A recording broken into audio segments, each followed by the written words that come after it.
नमस्कार. लक्षवेधीमध्ये आपल्या सगळ्यांचं स्वागत. मी प्रसाद काथे. देशात दहशतवादी पकडले गेलेत. दहशतवादी पकडण्याचं काम दिल्ली पोलिसांनी केलं. पकडलेल्या 6 दहशतवाद्यांपैकी एक महाराष्ट्रातला निघाला. पकडलेला एक दहशतवादी हा मुंबईच्या शीव भागात राहणार आहे. तो मुंबईत होता. मुंबईतून दिल्लीला निघाला होता. राजस्थानातल्या कोटा इथं त्याला पकडण्यात आलं. या अतिरेक्याचं नाव जान मोहम्मद आहे. ज्या क्षणी ही कारवाई झाली आणि ती ज्या क्षणी उघड झाली त्याच्या काही तासांनी महाराष्ट्र एटीएसचं पथक जान मोहम्मदच्या घरी गेलं आणि जान मोहम्मदच्या कुटुंबियांना त्यांनी ताब्यात घेतलं. पण खरी कहाणी तर त्याच्या नंतरची आहे. तपास यंत्रणा या निमित्तानं एकमेकांच्या समोर उभ्या ठाकल्या आहेत. अतिरेक्यांना ताब्यात घेताना दिल्ली पोलिसांनी असं म्हटलंय की या अतिरेक्यांना, जे 6 अतिरेकी आता दिल्ली पोलिसांच्या ताब्यात आहेत, त्यांना 26/11 सारखा दहशतवादी हल्ला पुन्हा एकदा करायचा होता आणि या हल्ल्यात मुंबई हे एक त्यांचं लक्ष्य होतं. मुंबईसारखं आंतरराष्ट्रीय दर्जाचं शहर हे अशा प्रकारे दहशतवाद्यांच्या निशाण्यावर असणं हे काही नवीन नाही. आजवर अनेकदा मुंबईत दहशतवादी हल्ले झालेले आहेत. गेल्या काही वर्षात सुदैवानं अशा प्रकारचे हल्ले झालेले नाहीत. 2014 नंतर सीमावर्ती भाग सोडला तर संपूर्ण देशात शांतता आहे. मात्र आता पुन्हा एकदा मुंबई अतिरेक्यांच्या निशाण्यावर आलेली असल्याचा दावा दिल्ली पोलिसांनी केला. महाराष्ट्रामध्ये मवियाचं सरकार आहे. या सरकारच्या अंतर्गत जी रचना, पोलिसांची रचना काम करते, त्यात दहशतवाद विरोधी पथकाचं अत्यंत महत्त्वाचं कार्य आहे. जान मोहम्मद मुंबईत होता. 20 वर्षापूर्वीची केस त्याच्यावर होती. अशा जान मोहम्मदच्या अतिरेकी कारवायांबाबत महाराष्ट्र एटीएसकडे कितपत माहिती होती असा प्रश्न विरोधकांनी उपस्थित केला. त्यावर राजकारण करू नका असं आत्तापर्यंतचं मवियाचं गेले 2 वर्ष नेहमी कानावर पडणारं उत्तर याही वेळेला दिलं गेलं. जान मोहम्मद मुंबईमध्ये सक्रिय असताना काय करत होता याचा तपशील महाराष्ट्र एटीएसकडे का नव्हता हाही प्रश्न आहेच. पण त्याही पलीकडे जाऊन महाराष्ट्र एटीएसच्या प्रमुख पदी असलेल्या व्यक्तीनं मुंबई सुरक्षित आहे, मुंबईत दहशतवादी हल्ल्याच्या कटाच्या संदर्भातला कुठलाही तपशील नाही इतकंच सांगताना 20 वर्षापूर्वीची एक जुनी केस जान मोहम्मद नावाच्या अतिरेक्याच्या विरोधात होती आणि आम्ही त्याच्यावर 20 वर्ष अर्थात महाराष्ट्राचं एटीएस 20 वर्ष जान मोहम्मदवर लक्ष ठेवून होतं असा दावाही केला. या निमित्तानं महाराष्ट्र आणि दिल्ली पोलीस आमने सामने आहेत. तपास यंत्रणांमधला हा बेबनाव हा देशाला परवडणारा नाही.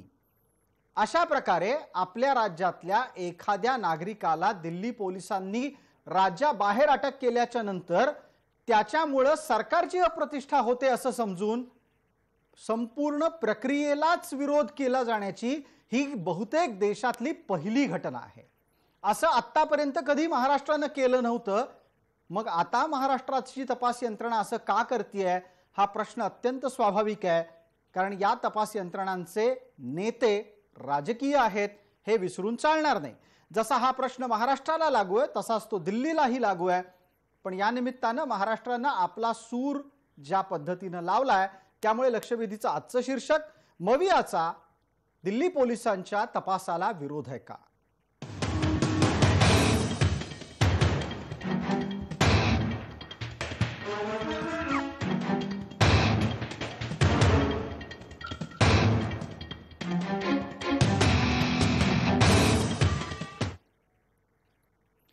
या चर्चेमध्ये आपल्यासोबत सहभागी होणाऱ्या मान्यवरांचा आपल्याला पटकन परिचय करून देतो. आपल्यासोबत महाराष्ट्राचे माजी पोलीस महासंचालक प्रवीण दीक्षितजी आहेत. आपल्यासोबत कायदे अभ्यासक, पत्रकार तसंच माजी नगरसेवक म्हणून आपल्या सगळ्यांना ओळखीचे असलेले एस बालकृष्ण आहेत. राजकीय प्रतिनिधी म्हणून आपल्यासोबतच्या चर्चेमध्ये 2 मंडळी आहेत. मवियाचं प्रतिनिधित्व आणि त्यात सुद्धा राष्ट्रवादी काँग्रेसचं प्रतिनिधित्व आपल्यासोबत करतील उमेशजी पाटील. भारतीय जनता पार्टीकडून चर्चेमध्ये प्रवक्ता प्रतिनिधी या नात्यानं गणेशजी हाके आहेत. सर्व मान्यवरांचं चर्चेमध्ये स्वागत. प्रवीणजी दीक्षित, आपल्यासाठीचा थेट पहिला प्रश्न असा की दिल्ली पोलिसांनी केलेल्या कारवाईच्या मागे दिलेलं कारण खोडून काढण्याच्यासाठी महाराष्ट्र एटीएसच्याकडून पत्रकार परिषद घेतली जाणं हे संयुक्तिक आहे का? हे सर्वप्रथम आपण लक्षात घ्यायला पाहिजे की हे स्लीपिंग सेल्स आहेत. जे आपल्याला कल्पना आहे की दाऊद इब्राहिम यांनी पूर्वी अनेक वेळा, अगदी 2006 मध्ये अनेक वेळा सांगितल्यासारखं, संपूर्ण लोकल्सवरती अनेक ठिकाणी स्फोट केलेले होते आणि त्याच्यामध्ये जवळजवळ 150 लोक त्यावेळेला मेलेले होते. यावेळेला सुद्धा दाऊद इब्राहिमचा जो भाऊ आहे अनीस, त्याच्या फंडिंगनी हवाला मार्फत 2 लोकांना पाकिस्तानमध्ये प्रशिक्षणासाठी पाठवण्यात आलेलं होतं आणि ते जे गेलेले आहेत ते मस्कत मार्गे जहाजातून तिथे गेलेले आहेत. त्यांच्या बरोबर त्यावेळेला काही रोहिंग्या व्यक्ती पण असाव्यात असं दिसतंय, कारण जवळजवळ 14-15 त्याच्यामध्ये बंगाली बोलणारे असे लोक होते. ही जी सगळी माहिती आहे याच्यावरून आपल्याला स्पष्ट होत आहे की ही आंतरराष्ट्रीय हा कट आहे आणि भारतामध्ये सुद्धा अनेक राज्यांमध्ये हा पसरलेला आहे. महाराष्ट्र हा त्यातला किंवा मुंबई हा त्यातला एक प्रमुख असा गट आहे किंवा टार्गेट आहे. पण त्याच्याशिवाय यूपी आहे, राजस्थान आहे, दिल्ली आहे आणि इतर अनेक ठिकाणं असू शकतात. तर ही जी सगळी माहिती आहे ती महाराष्ट्राच्या एटीएसला स्वतःला माहिती मिळवण्याची शक्यता फार कमी आहे. त्यांना ही माहिती ही सेंट्रल एजन्सीज कडून किंवा भारत सरकारकडूनच वेळोवेळेला मिळत असते आणि त्याचं एक कोऑर्डिनेशन सगळ्या एजन्सीज तर्फे केलं जातं. त्यामुळे महाराष्ट्रातल्या एटीएसला याच्याबद्दल आता विशेष माहिती नसावी आणि त्याच्यामधून त्यांनी हे काही जर विधान केलेलं असेल तर ते केलेलं असेल. तर हा जो कोणी प्रवीणजी इथेच मुद्दा उपस्थित करावा लागेल. तो असा आहे की ठीक आहे, आत्ताच्या घडीला आपण असं म्हणू शकतो की महाराष्ट्र एटीएस कडे तुर्तास या विषयाची माहिती नाही, पण माहिती नाही हे सार्वजनिक करण्याची ही वेळ होती का? दुसरा मुद्दा असाही सांगितला गेला पत्रकार परिषदेमध्ये की केंद्रीय तपास यंत्रणांनी दिल्ली पोलिसांना माहिती दिली. जर माणूस मुंबईतला महाराष्ट्रातला होता तर महाराष्ट्राला माहिती का दिली गेली नाही, अशा प्रकारचा एक त्यातून प्रश्न उपस्थित करण्याचा प्रयत्न झाला. शब्द तसे नसतील पण शब्द हे जरूर होते की केंद्रीय यंत्रणांनी माहिती दिली ती दिल्ली पोलिसांना. हे काय आहे, ज्याला हे अनेक सेल्स, हे जे सेल्स असतात ते स्पेसिफिक थोडी माहिती घेऊन त्यांना अनेक कामं दिलेली असतात. जसं आता त्यांना हवाला मार्फत पैसे पाठवणं किंवा काही नवीन फूड एजंट्स ज्याला म्हणतात, ते ऍक्च्युअली स्फोट घडवणारे लोक आहेत, त्यांना रिक्रूट करणं आहे. हे काम एक व्यक्ती करते, त्याला बाकी काही इतर कल्पना नसते. परंतु यांचं दुसरं मुख्य त्यांना जे काम दिलेलं होतं ते म्हणजे शस्त्रास्त्र आणि स्फोटक ह्यांना पोचवणं किंवा पुरवणं, हे जे महत्वाचं काम होतं हे अनेक ठिकाणाहून केलेलं दिसतंय किंवा केलेलं असं की आज ही जी स्फोटक आणि शस्त्र जी आहेत ती आपल्याला प्रयागराज त्या ठिकाणी जप्त केलेली दिसत आहेत किंवा इतर अनेक ठिकाणी जप्त केलेली दिसत आहेत. आणि त्यामुळे जर दिल्लीच्या सेंट्रल एजन्सीजनी ही सगळी माहिती प्रत्येक एजन्सीजला किंवा प्रत्येक एटीएसला, जसं महाराष्ट्र एटीएसला द्यायलाच पाहिजे अशी काही आवश्यकता नाहीये. जसं जसं त्यांच्याकडे माहिती उपलब्ध होते त्याप्रमाणे ती माहिती दिली जाते. आणि ऑपरेशन्स मध्ये ज्या वेळेला हे सर्व लोक पकडले जातात, कारण एखादा समजा आपण एखादा पकडलं तर त्याची माहिती ती लीक होऊ शकते आणि त्यामुळे महाराष्ट्र एटीएस कडे पूर्ण माहिती नाहीये हे स्पष्ट आहे. बर, आता राजकीय मुद्द्याला स्पर्श करणं अत्यंत अपरिहार्य आहे. उमेशजी पाटील आपल्या सोबत आहेत. उमेशजी, विनंती इतकीच आहे की आपल्या प्रत्येकाला वेळ मर्यादा पाळून आज चर्चेत सहभागी व्हायचं आहे. आपल्याला माहिती असेल महाराष्ट्र एटीएसनी जी भूमिका घेतली ती काय आहे? महाराष्ट्र एटीएसनी सांगितलं की केंद्रीय तपास यंत्रणांनी त्यांच्याकडे आलेलं गुप्त वार्ता स्वरूपातलं इनपुट, गुप्त वार्तेचा तपशील हा महाराष्ट्राला द्यायच्या ऐवजी तो दिल्ली पोलिसांना दिला. या प्रकारची एटीएसची भूमिका ही राज्य सरकार संमत आहे का? राज्य सरकारला अर्थात मवियालाही एटीएसच्या या भूमिकेला सहमती दर्शवायची आहे का? कारण तुम्ही जर हो म्हणालात तर स्वाभाविकरित्या केंद्र विरुद्ध राज्य असा या प्रकरणात सुद्धा संघर्ष होतोय का, हा पुढचा प्रश्न असेल. नाही, असं अजिबात नाहीये. आता प्रवीणजी दीक्षित हे राज्याचे माजी पोलीस महासंचालक म्हणून त्यांनी काम केलेलं आहे आणि त्या विषयाची त्यांना सखोल माहिती आहे. आणि हे सगळं जे विषय असतो असा तो खऱ्या अर्थानं सार्वजनिकरित्या किंवा याच्यावर चर्चा करण्याचा नसतो. बरेच विषय गोपनीय स्वरूपात हाताळले जातात. देशाविरोधाचा ज्यावेळेला मुंबईच्या विरुद्ध कट आहे म्हणजेच तो देशाच्या विरुद्ध कट आहे आणि अतिरेकी कारवायाच्या संदर्भामध्ये आपण आपले राजकीय जे काही मतभेद असतात हे सगळे बाजूला ठेवूनच या अशा विषयांना हाताळावं लागतं. सत्ता सरकार कुणाचं जरी असलं तरी शासन प्रशासनामध्ये अशा विषयाच्या बाबतीमध्ये समन्वय असण्याची आवश्यकता असते.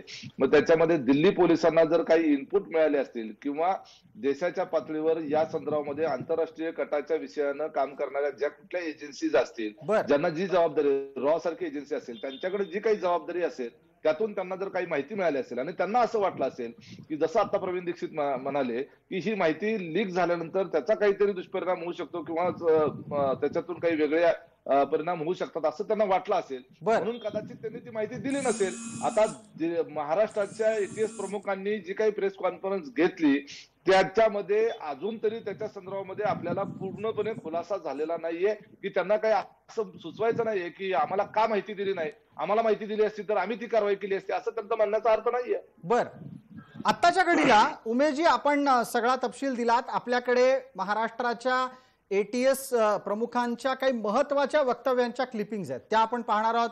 सगळ्यात पहिल्यांदी विनीत अग्रवाल यांनी रेकीच्या संदर्भात, म्हणजेच काय तर दहशतवादी हल्ला करण्याच्या पूर्वी एखाद्या भागाची पाहणी करणं याबाबत काही वक्तव्य केली आहेत, ती आपण ऐकणार आहोत. याला संदर्भ आहे तो मुंबईचा, तो या अशा अर्थाने आहे. दिल्ली पोलीस म्हणतात मुंबईवर हल्ला होऊ शकला असता जर हे अतिरेकी ताब्यात आले नसते, या अतिरेक्यांचा तसा कट होता. या संदर्भात विनीत अग्रवाल काय म्हणतात ते ऐकूयात. मुंबई में रेकी नहीं की गई, मुंबई में रेकी की जाएगी, ऐसा एक बात उन्होंने प्रेस कॉन्फ्रेंस में करी है. ऐसा नहीं था कि कोई पाकिस्तान से या कोई पाकिस्तान ट्रेंड आदमी आया उसने मुंबई में रेकी करी. ये बात बिल्कुल गलत है. सिर्फ एक आदमी जा रहा था जिसको रास्ते में ही पकड़ लिया गया. हमारी एक टीम आज शाम को दिल्ली जा रही है. इसको जान मोहम्मद को इंट्रोगेट करेंगे और जो भी इंफॉर्मेशन दिल्ली पुलिस के पास है वो हम लेकर आएंगे.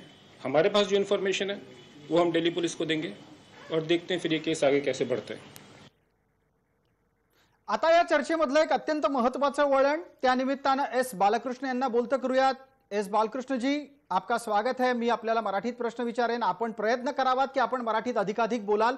हिंदीत बोललात तर हरकत नाही, पण अधिकाधिक मराठीत बोललात तर आमच्या सर्व प्रेक्षकांपर्यंत आपण पोहोचाल. विनीत अग्रवाल यांचं वाक्य आपल्यापर्यंत पोहोचलं असेल, ते काय म्हणतात, मुंबईला धोका आहे अशा प्रकारचा कुठला तपशील सत्य नाही. या गोष्टी सार्वजनिकरित्या बोलायची गरज आहे का? प्रसाद जी, माझा क्या मानना है, ये सरकार, महाराष्ट्र का सरकार से हम क्या उम्मीद रख सकते हैं, जबकि एक बहुत ही सीनियर आईपीएस ऑफिसर, उनका डी कंपनी के साथ पुरावा के साथ इंक्वायरी हो गया. डीजीपी महाराष्ट्र संजय पांडे जी ने 2 इंटरिम रिपोर्ट उद्धव ठाकरे सरकार को फाइल किया है, जिसमें कंफर्म किया जितना भी आरोप सीनियर आईपीएस ऑफिसर के बारे में है, उनका लिंक जो डी कंपनी से है, पूरा डिटेल. और एक पलांडे बोल के एक अंडरवर्ल्ड का आदमी है, उसने भी बहुत सारे इंफॉर्मेशन दिया है. इसके बाद भी मैंने आरटीआई एप्लीकेशन फाइल किया, उसका कोई रिप्लाई नहीं है, कुछ भी नहीं है. जब राज्य सरकार खुद एक सीनियर आईपीएस ऑफिसर जिसका लिंक है डी कंपनी, और डी कंपनी यानी ये कोई अंडरवर्ल्ड नहीं है, अभी वो आईएसए का बी टीम हो गया है. जब ऐसे आईपीएस ऑफिसर के खिलाफ कोई एक्शन नहीं लेते हैं तो हम क्या उम्मीद रख सकते हैं? बालकृष्ण जी, आप बहुत सीधे सीधे इस बात को रख रहे हैं. मला त्या निमित्तानं मग आपल्याला पुढचा प्रश्न असा विचारायचा आहे की जेव्हा राज्याच्या एटीएस प्रमुखपदी असलेला व्यक्ती इतक्या सहजगत्या राष्ट्रीय तपास यंत्रणांच्याकडून मिळालेल्या माहितीच्या आधारे दिल्ली पोलीस करत असलेल्या कारवाईच्या विरोधातलं वक्तव्य सार्वजनिकरित्या करतो, याला सरकारचा पाठिंबा नाही असं समजायचं का? थोड्या वेळापूर्वी उमेश पाटलांचं म्हणणं असं आहे की एटीएसनी जे वक्तव्य केली आहेत ती राज्य सरकारची भूमिका आहे असं मानू नका. आपल्याला हे वाक्य पटू शकतं का? आपला पत्रकारितेतला दीर्घ अनुभव वापरा आणि मला उत्तर द्या. प्रसाद जी, मैं ये कहना चाहूंगा, आज आप देखिए महाराष्ट्र पुलिस का क्या छवि क्या है. इतना एक जो पुलिस कमिश्नर था मुंबई का, वो उसके पीछे लुकआउट नोटिस इशू किया है, और दूसरे होम मिनिस्टर जो है उसके पीछे सीबीआई पड़ा है. कितने सारी बड़े एक सीनियर इंस्पेक्टर शालिनी शर्मा, उनके खिलाफ ऐसा आरोप है, बॉम्बे हाईकोर्ट में याचिका फाइल किया है कि उसने परमवीर सिंह के नाम पे एक बिल्डर कार्तिक भट्ट और आदित्य भट्ट के पास से 200 कोटी रुपया का खंडनी वसूल करने का कोशिश किया है. हर पुलिस स्टेशन में अभी एक भूषण कुमार के खिलाफ रेप का एलिगेशन है, उसके बावजूद भी कोई एक्शन नहीं. झूला में एफआईआर फाइल किया लड़की ने, 30 साल की लड़की ने, अभी तक कोई एक्शन नहीं। आप देखिए साकिनाके में क्या हुआ, जो रेप हुआ, मर्डर हुआ, उसके बावजूद भी भूषण कुमार अभी खुला घूमते आप हैं, गणपति में आरती कुल करते हैं, कोई मिलाकर एक्शन नहीं है। आप तो नहीं, मैं कुल क्या मिलाकर कह- आप ये कह रहे हैं कि फोर्स का ही क्रिमिनलायझेशन ज्यादा होता दिख रहा आहे। मला गणेश हाकेंना बोलतं करायचंय। गणेश हाके, ज्या दोन विषयांच्या अनुषंगानं आपली आजची चर्चा आहे त्यातला महत्वाचा मुद्दा असा की तपासाच्या बाबतीतलं विरोधी मत सार्वजनिकरित्या का व्यक्त केलं गेलं असावं आणि या निमित्तानं तपास यंत्रणांकडे माहिती पोहोचण्यात काही हयगय झालीये का? माहिती पोहोचण्याच्या संदर्भातला जो तांत्रिक मुद्दा होता तो प्रवीणजी दीक्षित यांनी थोड्या वेळापूर्वी त्यांच्या पातळीवर खोडून काढलाय, पण राजकीय पातळीवर आज भारतीय जनता पार्टीने हा मुद्दा पुन्हा उपस्थित केला। आपल्याला त्यावर बोलायचं असेल तर तुम्ही थोड्या वेळानं बोला, पण आत्ता मुद्दा महत्वाचा हा आहे की जेव्हा दिल्ली पोलीस एखाद्या बाबतीत दावा करतायत तो दावा सार्वजनिकरित्या खोडून काढण्याची राजकीय भूमिका तपास यंत्रणेचा महत्वाचा भाग असलेला पोलीस अधिकारी का घेतो? एक दोन गोष्टी आहेत प्रसादजी, जेव्हा ह्या अशा स्वरूपाच्या यंत्रणा जेव्हा बोलतात तेव्हा त्या काही स्वतःच्या मताने बोलत नाहीत। त्याचे बोलते धणी हे त्या वेळेचे जे कोणी सत्तेत असलेले जे लोक असतात त्यांच्या सल्ल्याशिवाय हे बोलत नाहीत। पण गणेशजी, आणि आता जे काही- थोड्या वेळापूर्वी उमेशजींनी अशा प्रकारच्या शक्यतांना नाकारलंय। उमेशजी म्हणतायत की अशा प्रकारे सरकार म्हणून कुठली भूमिका करायला सांगितलेली नाही, हे पटतंय का आपल्याला? नाही, म्हणूनच म्हटलं तुम्हाला मी की मला असं वाटतं की उमेश पाटील जे बोलतायत ना ते माझं म्हणणं असं आहे की ते त्यांना त्यांचं किती समर्थन करायचं त्यांनी करावं। इतके लोक काही दुधखुळे नाही आहेत, लोकांना कळत नाही अशातला भाग नाही आहे। एखाद्या कुठल्याही शासनाची अशी एखादी यंत्रणा की ज्याच्या अधिपत्याखाली त्याच्या खाता आहे त्या खात्याच्या मंत्र्याशी बोलल्याशिवाय, सरकारमधल्या महत्वाच्या मुख्यमंत्र्याशी बोलल्याशिवाय अशा पद्धतीचं एटीएस मला असं वाटतं की विधान करू शकत नाही। आणि उमेश पाटलांनी कितीही जरी समर्थन केलं तर मला असं वाटतं की तुम्ही इतकं लोकांना मूर्ख बनवण्याच्या भानगडीत आता पडू नका उमेश पाटील साहेब। माझं म्हणणं विनंती आहे तुम्हाला, लोकांना कळतं। माझं म्हणणं असं आहे की ज्या पद्धतीनं या एक तर खरं म्हणजे अशा स्वरूपाची पत्रकार परिषद घेऊ, त्या दिल्लीच्या तपास यंत्रणेवरती किंवा त्यांच्याबद्दलचं कुठल्याही पद्धतीचं विधान किंवा अशा पद्धतीची चर्चा करण्याची म्हणजे जाहीररित्या चर्चा करण्याची इतकीच आवश्यकता होती। मुळात महाराष्ट्रामध्ये जो कोणी अंडरवर्ल्डशी संबंधित असलेला एक दहशतवादी मुंबईमध्ये राहतो, मुंबईमधून म्हणजे तो मुंबईमध्ये त्याचं वास्तव्य आहे आणि त्याचा जुना इतिहास असा आहे की तो अंडरवर्ल्डशी संबंधित त्याच्यावर काही केसेस आहेत त्याच्यावरती। या सगळ्या गोष्टीवरती खरं म्हणजे या महाराष्ट्रातल्या पोलिसांनी या गेल्या काही दिवसामध्ये घडलेल्या घटनांच्या संदर्भामध्ये त्याच्यावरती आपलं एक देखरेख म्हणण्यापेक्षा त्याच्यावरती वॉच ठेवणं आवश्यक होतं। मला सांगतं हे पोलिसांचं कर्तव्य होतं। माझं म्हणणं की मला दुःख वाटलं की दिलीप वळसे पाटील या ज्या पद्धतीने बोलले की कुठली माहिती हाताशी आल्याशिवाय आपल्याला बोलता येत नाही वगैरे असं म्हणाले। अरे दिल्लीचे पोलीस या सगळ्या गोष्टीची तपास म्हणजे त्यांना कळतं आणि महाराष्ट्रातले पोलीस काही झोपलेले आहेत का? हे सरकार महाराष्ट्रातलं झोपलेलं आहे का? आणि आजच मुंबई सारख्या या म्हणजे आपल्या देशातल्या ज्याला आपण आर्थिक राजधानी म्हणतो अशा राजधानीवरती अशा पद्धतीचा कट करण्याची हिंमत मला सांगा आजच काय दहशतवाद्यांना व्हायला लागली आहे? आतापर्यंत का होत नव्हती? गणेश हाके, तुमच्या लेखी कारण काय? आजच असं काय झालंय? याचं कारणच आहे तुम्हाला मागचा सगळा जर इतिहास पाहिला तर जेव्हा यांची या काँग्रेस आणि राष्ट्रवादीची सत्ता या महाराष्ट्रामध्ये होती तेव्हाच अशा पद्धतीच्या जाती दंगली झालेल्या आहेत, दहशतवादी हल्ले झालेले आहेत। कारण त्यांना हे माहित आहे, तुम्हाला माहित आहे 1995 साली या महाराष्ट्रामध्ये युतीचं सरकार आलंय, इथले सगळे अंडरवर्ल्ड पाकिस्तानला पळून गेले, त्यातला दाऊद सुद्धा तुम्हाला मी सांगतो। कारण यांना भीती होती, आता पण यांना या सरकारची भीती वाटत नाही। हे यांचे सगळे सोयरे दोस्त वाटतात त्यांना, यांचे मित्र वाटतात त्यांना आणि म्हणून अजिबात त्यांनी आता यांना म्हणून त्यांनी जो काही आता यांनी जे डोकं वर काढलेलं आहे ना तर ह्यांच्या इथल्या या सरकारच्या मुळे काढलेले महाराष्ट्रात। ठीक आहे गणेश हाके वेळेची मर्यादा आहे। गणेश हाके मुद्दा समजला। गणेश हाके आणि बाळकृष्ण या दोघांच्या मतांमध्ये बऱ्यापैकी साम्य समोर येत आहे। उमेश पाटील आपलं उत्तर अपेक्षित करतो। सरकारचं भय दहशतवाद्यांना नाही हा एक दावा। दुसरा दावा, यंत्रणा म्हणून पोलीस यंत्रणा मोडकळीस आलेली आहे विद्यमान सरकारच्या काळात। तिसरा दावा, आत्ताचं सरकार अर्थात काँग्रेस राष्ट्रवादीच्या कार्यकाळात बहुतेकदा दहशतवादी कारवाया होत आलेल्या आहेत।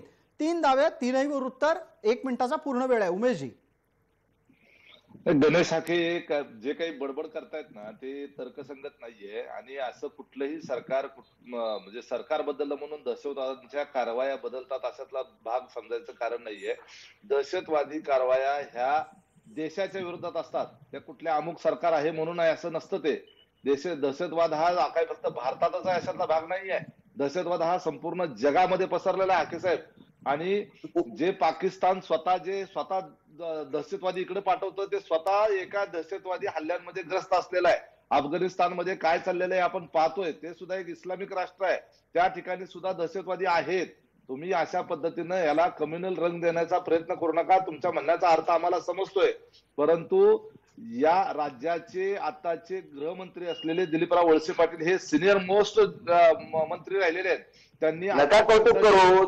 अहो त्यांच्या नका करू. पोलीस तुमच्या पोलीस खात्याचं नका करू. मला सांग अहो तुमच्या अशी अजिबात नाही तुम्ही बोलत नाही. अहो महाराष्ट्राच्या पोलीस बद्दल बोलूच नका तुम्ही महाविभागाच्या या सरकारमधल्या पोलिसांबद्दल बोलू नका. तुम्ही म्हणजे खरं म्हणजे आपल्याला लाज वाटायला पाहिजे अशी परिस्थिती निर्माण.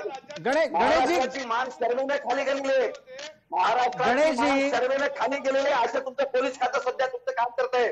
तुम्ही काय त्यांच्याबद्दल सांगता, तुमच्या पोलीस खात्याबद्दल कारभाराबद्दल बोलताय उमेश पाटील? गणेशजी, आपण उमेशजींना वेळ दिलाय, त्यांचं म्हणणं पूर्ण करू द्यात. उमेश पाटीलजी, आपल्याला विनंती आहे की तुम्हाला जर गणेश हाके यांचे आरोप राजकीय वाटत असतील तर आपण एस बालकृष्ण यांच्याही विषयी बोलू शकता. बालकृष्ण यांनी सुद्धा अशाच स्वरूपाचे संकेत दिलेले आहेत. मी थांबवलंय गणेश हाकेंना थांबवलंय. उमेशजी, आपलं म्हणणं पूर्ण करा. तर मग काय होतं की यांना मुद्दा क्लिअर करून द्यायचा नसतो. यांना महाराष्ट्राच्या पोलीस यंत्रणेच्या संदर्भामध्ये तुम्ही देश पातळीवरच्या सगळ्या पोलीस यंत्रणांचा जर आता निरीक्षण केलं आणि त्याचा जर डेटा बघितला तर आता प्रवीणजी दीक्षित साहेब या ठिकाणी उपस्थित आहेत. तर महाराष्ट्र पोलिसांची कामगिरी देशातल्या कुठल्याही पोलीस यंत्रणेपेक्षा उजवी आहे. मुंबई पोलिसांचा कन्व्हिक्शन रेट हा 52-53% आहे. हसू नका. अखेर तुमच्या काळामध्ये तुम्ही ज्यांच्यावर बलात्काराचे आरोप होते अशा मुन्ना यादव सारख्या नागपूर मधल्या माणसाला तुम्ही सरकारमध्ये त्याला महामंडळ देऊन मंत्र्याचा दर्जा दिला होता. तुमच्याच काळामध्ये नागपूरला गृहमंत्री पद असताना सुद्धा त्या ठिकाणी एका गुन्हेगारांना महिलांनी ठेचून मारलं होतं. त्या ठिकाणी आली होती. असा विषय आंतरराष्ट्रीय दहशतवाद आणि सरकारांची भूमिका असा आहे. तुम्ही कृपया याला फार आपल्या राज्य पातळीवर आणू नका. उमेशजी, आपल्याकडून अपेक्षित काय आहे प्रश्न, त्याच्यावर लक्ष द्यावं कृपया. आपण त्याच आंतरराष्ट्रीय दहशतवाद आणि सरकारी भूमिकांच्या पुरतं चर्चेला मर्यादित ठेवावं अशी विनंती आहे.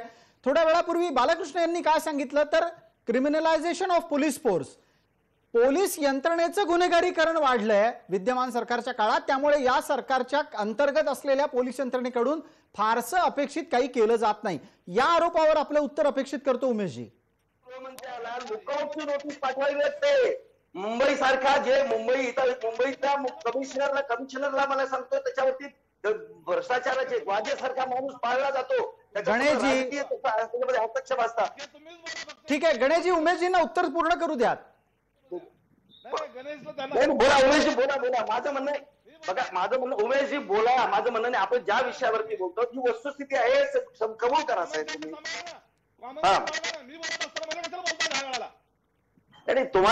तुम्हाला मी सांगतो गणेशजी एकच मिनिट. गणेशजी एक मिनिट. मला नाहीतर आपला आवाज काही क्षणासाठी बंद करावा लागेल. तसं करणं बरं होणार नाही. एकदा आपण वाक्य त्यांचं म्हणणं पूर्ण करून घेऊया, त्यानंतर चर्चेला मी संधी देईनच. उमेशजी बोलतायत. उमेशजी 30 सेकंद आहेत. एक लक्षात घ्या, 2-3 विषय होते. बालकृष्ण म्हणाले त्याच्यामध्ये महाराष्ट्र पोलिसांची प्रतिमा काही अधिकाऱ्यांच्या मुळे मलिन होते, ही गोष्ट खरी आहे. या संदर्भामध्ये त्यांनी आता एटीएस प्रमुखांचा जो काही उल्लेख केला त्याच्या बाबतीमध्ये राज्याच्या पोलीस महासंचालकांनी जो काही रिपोर्ट दिलेला आहे त्या रिपोर्टच्या आधारे त्याच्यातली सत्यता पडताळून निश्चितपणे या संदर्भामध्ये कारवाई होईल. ते कुणाला पाठीशी घातलं जाईल असं अजिबात समजायचं कारण नाही. मुद्दा काय चाललेला आहे की मुंबई आता दहशतवाद्यांच्या हिट लिस्टवर आहे. यापूर्वी होती. मध्यंतरीच्या काळामध्ये दहशतवादी कारवायांवर मोठा आळा बसलेला होता. अशा पद्धतीच्या दहशतवादी कारवाया तिकडे तालिबानमध्ये जी परिस्थिती निर्माण अगदी मला दोन मुद्दे आपल्या समोर उमेशजी उपस्थित करायचे आहेत. आपण असा दावा करता आहात की आपल्या कार्यकाळामध्ये पोलिसांचा आणि व्यवस्थेचा वचक आहे. थोडंसं मागे जाऊन पाहिलं तर आपल्याला काय दिसतं, 95 ते 99 किती दंगली झाल्या, किती दहशतवादी हल्ले झाले, आणि 99च्या नंतर 2014 पर्यंत किती दहशतवादी हल्ले झाले आणि किती दंगली झाल्या. यात काँग्रेस राष्ट्रवादीचं सरकार असताना दहशतवादी हल्लेही जास्त आहेत आणि दंगली पण आहेत. याचं काही तांत्रिक उत्तर आहे, तार्किक उत्तर आहे? एक लक्षात घ्या, असं कुठलं सरकार आहे म्हणून दहशतवादी हल्ले वाढतात आणि कुठलं सरकार नाही म्हणून दहशतवादी हल्ले कमी होतात असं अजिबात समजण्याचं कारण नाहीये. संपूर्ण देशाच्या पातळीवर जर विचार केला तर या संदर्भामध्ये ज्या ज्या वेळेला जागतिक परिस्थितीमध्ये काही बदल घडतो त्या वेळेला अशा पद्धतीच्या दहशतवाद्यांनी उचल खाल्ल्याचे आपल्याला दिसून येतं. ठीक आहे, आपला हा तर्क कसोटीवर तपासून पाहू, राजकीय कसोटीवर पण आणि एकूणच आंतरराष्ट्रीय पातळीवरच्या कसोटीवर पण. पटकन आपल्यासोबत असलेल्या मान्यवरांना संधी देतो. सगळ्यात आधी प्रवीण दीक्षित सर, आंतरराष्ट्रीय घडामोडींमुळेच दहशतवादी उचल खातात, सरकारांच्या भूमिकेशी दहशतवादी कारवायांचा काही संबंध नाही, हे विधान इतकं सहज सरधोपट सरळसोट स्वीकारू शकतो आपण? त्यात काय दोन गोष्टी प्रमुख आहेत. एक तर टेक्निकल इंटेलिजन्स आणि दुसरी आहे ह्युमन इंटेलिजन्स. हा जो ह्युमन इंटेलिजन्स हा जो मुद्दा आहे, जसं आपल्याकडे आपण पोलीस मित्र ही चळवळ राबवलेली होती आणि त्याला जवळ 4 ते 5 लाख लोकांनी महाराष्ट्रातल्या सर्व धर्माच्या सर्व स्त्री पुरुष सर्वांनी पाठिंबा दिलेला होता. त्याच्यामधून एक उत्कृष्ट माहिती आपल्याकडे येत होती आणि त्यामधून आपण प्रभावी कार्यवाही करू शकत होतो. मला दुर्दैवाने असं म्हणावंसं वाटतं की ही जी चांगली चळवळ होती की ज्याच्यासाठी एकही पैसा शासनाला खर्च करावा लागत नव्हता, ही चळवळ पूर्णपणे आज बंद पडलेली आहे. आज महाराष्ट्रातल्या अनेक लोकांना माहिती द्यायची इच्छा आहे, ती देत आहेत की आपल्या आजूबाजूला काय वाईट घडामोडी घडतायत, परंतु ती स्वीकारायला पोलीस किंवा शासन तयार आहे का, हा खरा मुद्दा आहे. अगदी. आणि हा जो मुद्दा आहे तो तुमच्या प्रश्नाला डायरेक्टली रिलेटेड आहे. तिथे आपल्याला मुख्य पॉलिटिकल विल किंवा राजकीय इच्छाशक्तीची आवश्यकता दिसते की आम्हाला लोकांचं सहकार्य पाहिजे. लोकांच्या सहकार्याने आम्ही या कारवायांवरती मात करू शकतो. केवळ पोलीस म्हणून याच्यावरती मात करणं शक्य नाही. अगदी बरोबर. याला थोडंसं आणखीन पुढे नेऊ. राजकीय इच्छाशक्तीचा मुद्दा आपण उपस्थित केला. त्यानिमित्तानं 2014च्या नंतर आंतरराष्ट्रीय सीमेलगतच्या पंजाब आणि काश्मीर या 2 राज्यांना वगळता देशभरात कुठेही दहशतवादी कारवाया झालेल्या दिसलेल्या नाहीत. गणेश हाके, हे राजकीय इच्छाशक्तीमुळे शक्य झालं का त्यावेळेला आंतरराष्ट्रीय पातळीवरच दहशतवाद शांत होता, दहशतवादी सुट्टीवर गेले होते? नाही, मध्यंतरी उमेश पाटील ज्या आवेशानं जे आक्रोश करून जे सांगत होते ते बरं झालं की त्यांनीच कबूल केलं की सुरुवातीच्या काळामध्ये ज्या पद्धतीच्या दहशतवादी कार्यवाया आणि जाती दंगली या देशामध्ये झाल्या, मध्यंतरीच्या काळामध्ये त्या थंडावलेल्या होत्या, हे त्यांनीच कबूल केले. माझं असं म्हणणं असं आहे की ते जरी म्हणत असले की एखाद्या कुठल्या पक्षाचं सरकार आहे, कोण सत्तेवर आहेत याच्यावरती अशा गोष्टी अवलंबून नाहीत असं त्यांचं म्हणणं आहे. पण जर वस्तुस्थिती जर अशी असेल की जेव्हा म्हणून त्या देशामध्ये काँग्रेस राष्ट्रवादीचं सरकार आलं, महाराष्ट्रामध्ये काँग्रेस राष्ट्रवादीचं सरकार होतं, तेव्हा जर समजा अशा स्वरूपाच्या दहशतवादी कारवाया झालेल्या आहेत आणि जातीय दंगली झालेल्या जर असतील तर मला याला तुम्ही काय म्हणणार आहात उमेश पाटील? तुमच्याच काळामध्ये माझ्याकडे तुमच्याकडूनच उत्तर पाहिजे मला. अगदी उमेश पाटील एक पटकन उत्तर देतीलच, याचं वेळ मर्यादा आहे. एक पटकन गणेश हाकेंच्या आरोपावरचं उत्तर उमेशजी आपण द्यावं. मला याला तुमचं उत्तर काय ते सांगा. आमच्या काळामध्ये आमचं सरकार असताना एकही जाती दंगल होत नाही, एकही दहशतवादी हल्ला होत नाही, आणि तुम्ही आल्यानंतर तुमच्या काळामध्ये अशा पद्धतीचे सगळे पोलीस खातं काम करत नाही, भ्रष्टाचार वाढतो, पोलीस खात्याचे अधिकारीच मंत्री त्याच्यामध्ये बरबटलेले असतात. गणेशजी उत्तर देऊ द्यात, उमेशजींना उत्तर देऊ द्यात. उमेशजी बोला आपण. तुम्ही उत्तर द्या. तुम्हाला सांगतो एक मिनिट बोलतो. हाकेंचं असं म्हणणं आहे की ज्या वेळेला भाजपचं सरकार असतं त्यावेळेला त्या राज्यामध्ये जिथं यांचं सरकार असतं तिथं दहशतवादी हल्ले होत नाहीत किंवा कम्युनल दंगे होत नाहीत असं त्यांचं म्हणणं आहे. याचा अर्थ सत्तेमध्ये येण्याच्या करता ज्या वेळेला हिंदू आणि मुस्लिम असं समाजाचं पोलराईज करण्याकरता सत्तेत नसताना हेच लोक दंगे घडवून आणत नसतील कशावरून? मुझफ्फराबाद मध्ये काय झालेलं होतं? पद्धतीचे आरोप नका करू पाटील, अशा पद्धतीचे आरोप. नाही उमेशजी, आपण महाराष्ट्राबाबत बोलतोय, ही चर्चा महाराष्ट्राबाबत आहे. आता आपल्याला मुझफ्फराबाद आणि इतर अनेक ठिकाणचे संदर्भ या चर्चेत देऊ नका, वेळ जाईल. एक जाता एक छोटा प्रश्न मला आणि त्यानिमित्तानं संधी बाळकृष्ण यांना द्यायची आहे. बाळकृष्णजी, ज्या पद्धतीनं महाराष्ट्र एटीएसनी आज दिल्ली पोलिसांचा दावा खोडून काढलाय, या प्रकारच्या दाव्यामुळे आंतरराष्ट्रीय पातळीवर काय संकेत पोहोचलेले आहेत? इंटरनेशनल जो टेररिज्म है उनको ये मैसेज क्लियर कट है कि महाराष्ट्र सरकार और केंद्र सरकार के बीच में तालमेल नहीं है. आज का जो प्रेस कॉन्फ्रेंस में विनीत अग्रवाल जी ने कहा उसमें कोई भी दम नहीं है, कोई जो सीरियसनेस होना चाहिए. इतना बड़ा कांड दिल्ली पुलिस ने एक्सपोज किया है और बोलते हैं हमारे टीम उधर जाएंगे, इंफॉर्मेशन देंगे, इंफॉर्मेशन लिख के आएंगे. ये कौन से जमाने हैं? एक बैलगाड़ी का जमाना है, किसी को भेजने का जरूरत नहीं है. एक फोन कॉल उठाओ, बात करो, इंफॉर्मेशन 2 मिनट में मिलेगा. तो तो एक किसको उल्लू बना रहे महाराष्ट्र के बिलकुल ATS? या मुद्द्यावर एक पटकन उमेश पाटील यांना नैसर्गिक न्यायानुसार उत्तराची संधी देऊयात.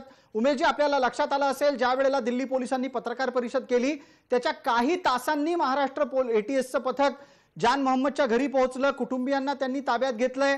कुटुंबियांच्या बाबतीतली माहिती अजून समोर आली नाही आणि सगळ्यात महत्वाचं म्हणजे ही कारवाई होत असताना माध्यमांचे सगळे प्रतिनिधी हजर होते. माझा आपल्याला एक थेट सवाल आहे की ज्या गोष्टी व्यवस्था आणि यंत्रणा यांनी आपापसात बोलून करायच्या होत्या त्याला सार्वजनिकरित्या एका पत्रकार परिषदेचं रूप आणण्याची गरज ही राज्य सरकारला मान्य आहे का? परत एकदा त्याच प्रश्नावर आपण आलोय ज्याच्यानी सुरुवात झाली होती. एक लक्षात घ्या, ज्या वेळेला हा मुंबई च्या संदर्भामध्ये विषय असल्या कारणानं जनतेला त्या संदर्भात अवगत करण्याची आवश्यकता असते. आता ATS प्रमुखांनी त्यांच्या प्रेस कॉन्फरन्समध्ये जी काही माहिती दिली त्या माहिती देण्याच्या अगोदर त्यांनी गृहमंत्र्यांशी किंवा मुख्यमंत्र्यांशी चर्चा केली होती का याची माहिती माझ्याकडे नाही. नंबर 1. नंबर 2 माझं पुढचं होऊ द्या की या सगळ्या विषयामध्ये ज्या वेळेला हा विषय इतका गांभीर्याचा आहे आणि दहशतवादाशी निगडीत आहे त्यावेळेला दिल्ली पोलीस आणि इतर सगळ्या केंद्रीय पातळीवरच्या या संदर्भातल्या तपास यंत्रणा, महाराष्ट्र ATS आणि महाराष्ट्र पोलीस याच्यामध्ये निश्चित अशा पद्धतीचा समन्वय आहे. त्याच्यामध्ये त्यांच्या एकमेकांच्या समन्वयानुसारच एकमेकांना माहितीचं आदान प्रदान करण्याची प्रक्रिया चालू आहे. काही गोष्टी सगळ्या आपण त्यावरही खरं तर खल करू शकलो असतो. वेळ मर्यादेपोटी इथंच थांबतोय. या विषयामध्ये आपण सर्व मान्यवर चर्चेमध्ये सहभागी झालात त्याबद्दल आपले मनपूर्वक आभार. सर्व प्रेक्षकांना जय महाराष्ट्र.